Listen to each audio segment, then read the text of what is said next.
in Boston with Jason Anick, who is a teacher at, he's a great violinist and he's a good friend, and he's a teacher at Berklee School of Music. And I think I will let him talk for himself because I think he's perfectly capable of doing that. Jason, tell me anything.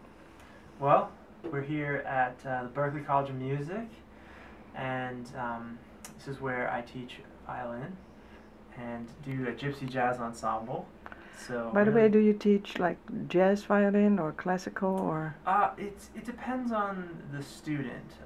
If some students come in and they want to study Gypsy jazz, and so they send them to me. Some students want technique help, general improvisation, more contemporary jazz, world music. So it depends on the student's path, and some a little bit of classical. Yeah. Okay. And then do the Gypsy Jazz Ensemble and get to introduce the students to all the great resources out there. And the Gypsy Jazz Ensemble, what is that exactly? Yeah, so we got guitar, a couple guitars, violin, bass, and we do all the standard repertoire. I play for them a lot of like just today we listened to Berklee. Listen to a little of Selmer 607 album, a little of Droit de l'Homme, a little of my group Rhythm Future, and of course Django and Berklee. Okay. So really exposing them to some of the older traditions within the music and then what's going on today. And I heard you are also organizing a Gypsy Jazz Festival these days. Yeah, is it the first time or? It's the first year. It's going to be second weekend in October, and it's going to be called Django by the Sea. Django by the Sea. Who wouldn't want to go there? It's going to be in Django would want to go. Yeah, no, he's welcome. It's going to be in Kittery, Maine, and it's going to be small the first year. We hope to continue to grow it, and we're excited. It's a nice showcase for the Rhythm Future Quartet that I lead. Who else are in the Rhythm Future Quartet? So that's a group I started with Olli Soikeli, great Finnish guitar player, now living in New York City, and along with a fantastic young guitar player Max O'Rourke, who lives here in Boston and is studying at Berklee, and a great bass player named Greg Love. And we started about 2 years ago, and it's been quite an adventure over the past 2 years. We've gotten to play all over the U.S. and some around Europe, and it's been picking up a lot. We got a new album coming out. Oh, that's great. Finished recording it a couple weeks ago. So. What's the name of the album? It's going to be called Travels. Yeah. Good name. And it's going to have a number of compositions that I wrote, and as well as compositions by all the band members. It's all original compositions, isn't it? We're going to do some more standard rep, but a lot, I'd say about 70% original. 70% is a lot. That's great. Yeah, as opposed to our first album, which was more of kind of a lot of my arrangements of standards and the band's arrangements. So. What would you say is like a key, how you call that in English, quality or point where you can recognize Rhythm Future?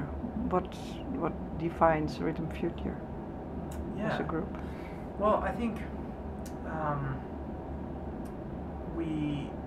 we really like to, we're trying to help bring this music into the future by really, both Olli and I have really studied the past. We've studied Django and the greats that have been out there, Berklee and other violinists I love, Flora Nicolescu and Didier Lockwood, and also and Olli, big fan of Stokolo Rosenberg and so forth, and Borelli, and so we've listened to all the great resources, and some of them are still performing. So I don't mean the past as in like Django, and like Borelli is the past already. No, now it's time for Rhythm Future. Yeah, no, I mean basically what's out there, and learning from the great resources that we have, and trying to figure out where we can have our own statement, and we we love what's going on in Paris now. It's an exciting scene, and I think people are bringing in some more contemporary jazz. The bebop era is like nothing really is off limits now, and I think that's exciting. And there's a lot of people doing, interesting things within it, and so we're trying to be a part of that and see what we can do with unique arrangements and compositions. Yeah. And, so it's kind of fun to bring it to audiences, because there's still a lot of people that are unfamiliar with this music, and so we like to pay tribute to the four founders with through some of the songs we play, try to be a little more traditional with it, and then bring in some new elements. Okay, I get that. And so the lineup for the festival is already established. I mean, you know already who's going to play in your festival? Mm-hmm. Yeah, there's two bands that are from the Maine region, and it's going to be a little more of the local scene. Marinouche and Steve Linworth, who lives up in Maine, and then a guitar player whose name's Karen Egan, and lives in Brooklyn, really part of the Brooklyn scene. There's a kind of a budding gypsy jazz scene that Oli is now a part of as well. Yeah, so the first year, it's going to be a building year. Oh, of course, Rhythm Future is going to play as well. And we're really excited to bring this music to this community.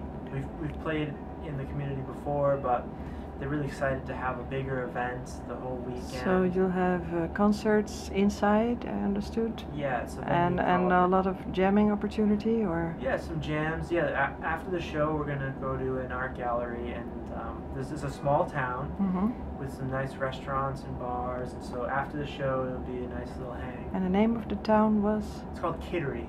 Kittery.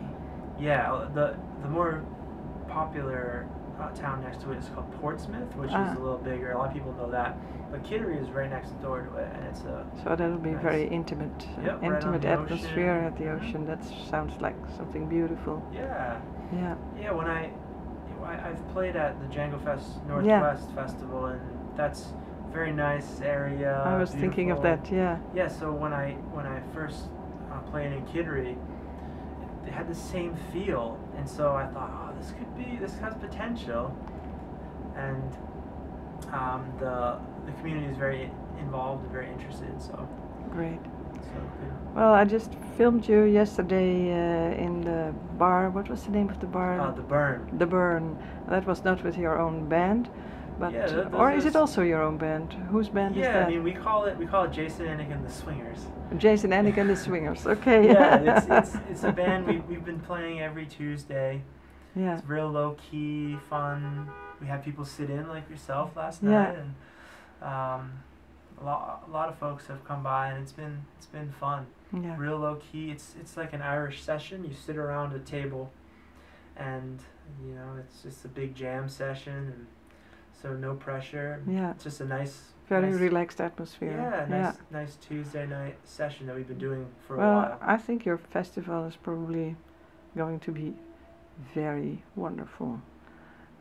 It's really a pity for everybody that we cannot all go to all the festivals, because those festivals are always such a blast. Yeah. I'll definitely do a post-festival report, and do that, and see, make photos and videos, take photos. please. Yes, definitely. Okay. And hopefully it's a building year for it, and we'll go from there. Absolutely. Yeah. Well, thank you. I think you have to teach, and we have to stop. Yeah, I think it's time. Yeah, thank you so much. Well, that's great.